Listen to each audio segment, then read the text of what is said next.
welcome to the All-Canadian Reptile Girl. I'm Annaliese, but if I had been born a boy, my name would have been Nathan. Why did I share that obscure bit of personal information? Well, I am a little weird and sometimes I overshare, but also because today's video is all about names, specifically where my pets' names have come from. Like Hobbs here. He is a favorite on the channel, but have you ever wondered why he is named Hobbs? It's not from the Quick and Angry movies. Fast and the Furious? Yeah, those. Or why Tatuba my boa is named Tatuba, or Jub Jub, or Fingers. Not these. Today, we're gonna go over a bunch of my animals' names. Let's go!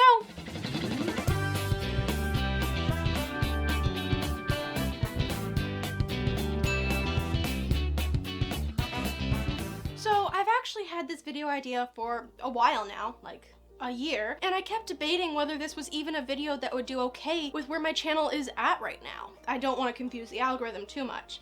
Yeah, there's not going to be a whole lot of educational content here. I wondered if maybe I should do this on a live stream, or maybe a Patreon only thing, but then I figured, why not? Let's make it a proper normal video and see what happens. Since I have so many reptiles and this is a bit different than what I normally do, I will cover a few this time around, and if you guys like this video, please actually like the video with the like button so I'll know, and then I can do the same for the skilly friends that aren't in today's video.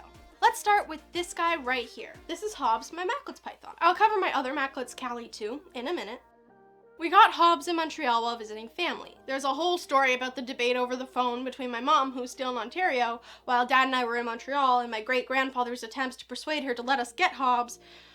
My patrons on Patreon have access to that story. It was a whole thing. He was such a character. Anyway, at the store we got Hobbs from, we were told that he was extremely friendly, which is true, but that he was a bit mischievous too. Also true. Rubbing up people's faces and grabbing stuff off the shelves with his tail. So obviously we had to name him after someone who was mischievous, but also endearing. On our 8-hour drive back home with him, I happened to be reading a Calvin and Hobbes collection in the car, and it hit me, Hobbs. It was perfect and Dad agreed. As soon as Mom spent a bit of time with him, she thought so too, and it was stamped no erases, Hobbs. Hobbs also has a middle name, Dennis, in honor of my great-grandfather who passed away a couple of weeks after we brought Hobbs home. He was equally mischievous. Stop that. He was equally mischievous, and with him laying on the guilt pretty thick with my mom over the phone, he had a huge part to play in getting this guy. If it weren't for him, you might never have been introduced to my awesome pal. Or my other Macklets, Callie. Macklets are kind of obscure snakes, and with Hobbs being so cool, we thought even way back then, how cool would it be if we could breed these guys? And in the summer of 2021, Mom happened to spot a female for sale on Kijiji, and that is how we got Callie, named for Calvin.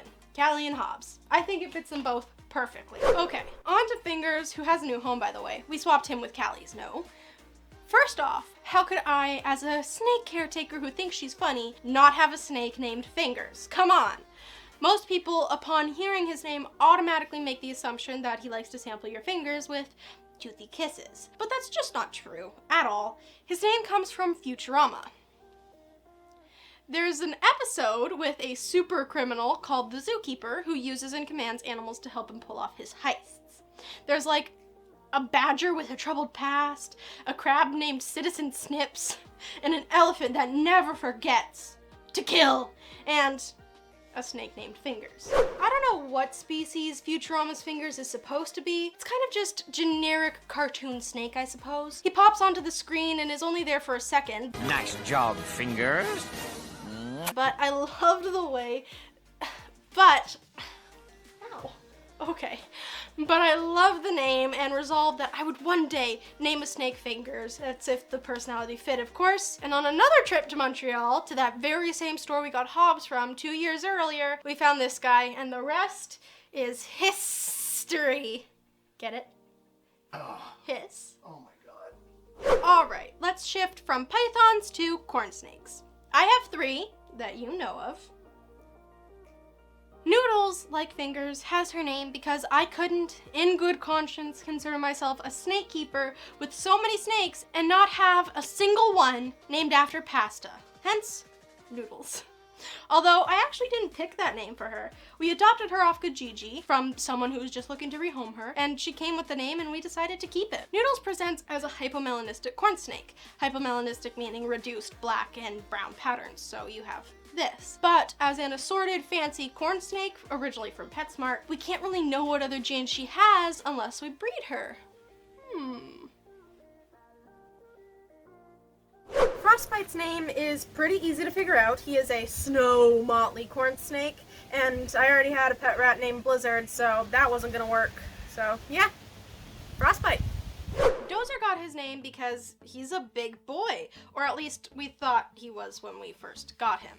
Dozer was my second snake ever, and a 6-foot corn snake seemed huge. Originally, Dad had thought the name Jormungandr, the world serpent from Norse mythology, but I knew one day I'd have a much bigger snake that might be more worthy of the name. Dad then suggested Rhodey after War Machine in the Avengers movies, because he's gray and black, but Dozer's so sweet that it didn't really fit. And then Mom came up with Dozer. Given his enthusiasm and determination in exploring and squishing and rearranging the decor in his tank and just generally bulldozing over anything to get wherever he wants, as he is trying to do now, Dozer was perfect. He's a big, stubborn boy, but such a calm, confident, even-tempered guy. Even when he's in blue. He's so great.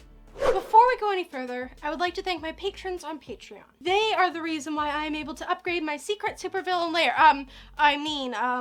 Give my animals cool homes, keep making cool videos, and expand my reptile-related empire, which I've recently done. But unless you are one of my patrons, you didn't know that, did ya? Well, you might now, but shush. In addition to getting the inside scoop on new animals, breeding projects, and other updates, my patrons get early access to my videos and extra bloopers if you like that kind of thing. To see all of that, head on over to patreon.com/allcanadianreptilegirl. Thanks! Next up are my Doomrolls boas, Tassara and Romeo. Before we adopted her, Tassara's name was Beelzebub. As fun a name as that is to say, as a potential ambassador animal used in programs with kids, having her named after Satan, or a demon, or a Philistine god, depending on your theology, might not be a great way to instill confidence with children and parents that she would be perfectly safe to hold. Although, Beelzebub has been known to be a demon of gluttony, and Tassara does really like to eat. So, maybe? Anyway, when we first got her, we thought she was very pretty, obviously, and she needed a name that matched, and I wanted to incorporate a bit of the heritage of where Doomrolls come from, so Madagascar. I will point out that she is the first and last snake that we have done this with. Just wait. She is a beautiful girl, so I plugged that into the old Google machine to translate into Malagasy, and got Tovavavi Tassara. Lovely sounding, but a bit of a mouthful. So I tried to break it down. Tovavavi translated into English as girl, so I assumed by process of elimination that Tassara meant beautiful. Done! I named her Tassara. A couple weeks later, I explained to Dad how I got the name, and he shared that languages don't always work that way. Sometimes the meaning is contextual based on the other words that are with it. Just straight translating can result in odd, sometimes hilarious results. So I did some digging, and Tassara on its own does not mean beautiful. It means good or well done. Not quite what I was going for, but that's okay. It's a well done name. The origin of Tassara's mate, Romeo's name, is not quite as dramatic a tale. His name before we adopted him was Aztec, which is a pretty cool name and seemed to fit the designs of his markings, even if its origins are from the other side of the planet from where these snakes are from. But it didn't really fit what we felt from him.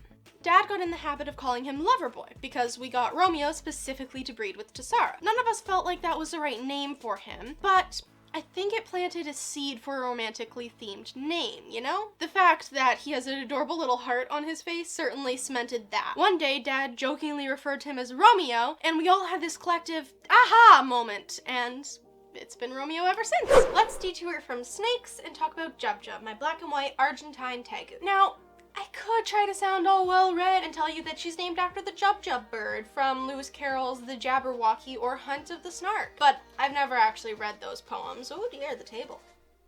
But I've never actually read those poems. Jub Jub's name actually comes from an even more sophisticated source. The Simpsons. One of Marge's sisters, Selma, I think, inherited her aunt's iguana, Jub Jub, and my dad thought it was a funny name. Since he was in high school with no real interest in reptiles at the time, he decided that if he ever got a big lizard, he was going to name it Jub Jub. So when I started my channel and we started keeping reptiles, he made sure that it was understood that if we ever got a tegu or an iguana or monitor, it had to be named Jub Jub. Mom and I agreed, as long as it matched the personality, and I think he'll agree that Jub Jub is the jubbiest jub to ever jub. Eh? You want jubbers. You're so squishy. You're so squishy. She's so squishy. From Jubs to Tubbs, let's talk about Tituba. Tubbs is her nickname, and this might be my favorite story about how we got a name. Mom picked up Tituba at our very first expo. At this point, Mom was still a little wary of some snakes and had actually implemented a "we are never getting a boa" rule because they seemed scary to her. Then Mom met Tituba, and that was that.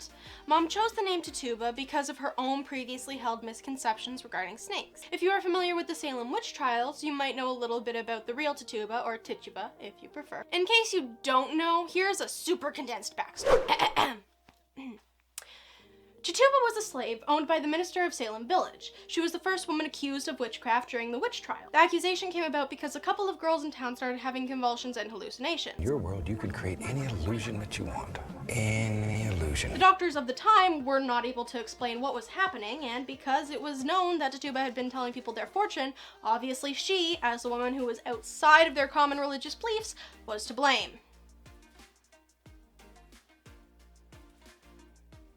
This kicked off the Salem witch trials, where Tituba and many others were forced to confess to crimes they did not commit. Thanks to her cleverness, Tituba was able to talk herself out of a death sentence, and eventually she was released from prison. Good for her, honestly. That one must have been tough. It is now believed that the hallucinations were caused by contaminated rye flour, not witchcraft. There's a shocker there.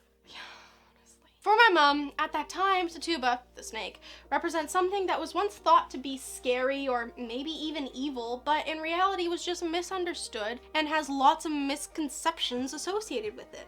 I don't know about you, but I'm really happy that my mom has come around to see just how wonderful and amazing these creatures, well, Tituba of course, but snakes and reptiles in general truly are. Well, that's it for today. If you liked learning about some of the stories behind the names I gave my pets and would like a part 2, let me know in the comments below. Thanks again to my patrons, and thank you all for watching, subscribing, and liking. I really appreciate it. Until next time, remember to nurture all nature. Bye! I'd argue you may be more famous than me, which makes no sense because I'm in every single one of my videos. You're only in a few, but people like you a lot. Mainly because of your mischief. We should have named you Calvin. We should have. Yeah, no, stop, no,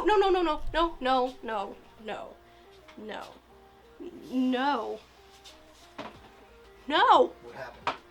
What do you think? I don't know. Fingers. Side 3. No, that's breakable. Closing in on fingers is like, oh, are you gonna be disastrous too? She smells like homemade slime. Like, you know when we made the slime for the snot thumbnail? Yeah. She smells like that stuff. Okay.